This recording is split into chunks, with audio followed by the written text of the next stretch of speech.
Today we're putting on a new shifter and this little shift shaft brace. These are pretty important. The shifter shaft on these 110s sticks out quite a bit, and there's a lot of leverage when you crash on the left side. And once these shafts bend, it's quite a job to replace them. There's a 10mm bolt on the bottom of the shifter you need to remove. And then remove these two 8mm bolts on the stator housing. Put a little bit of grease on this bushing inside the brace. Make sure you use the new bolts that come with the brace. They're just a little bit longer than the old bolts that you removed.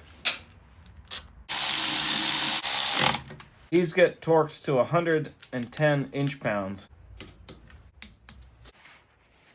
This new shifter has an Allen wrench on the bottom.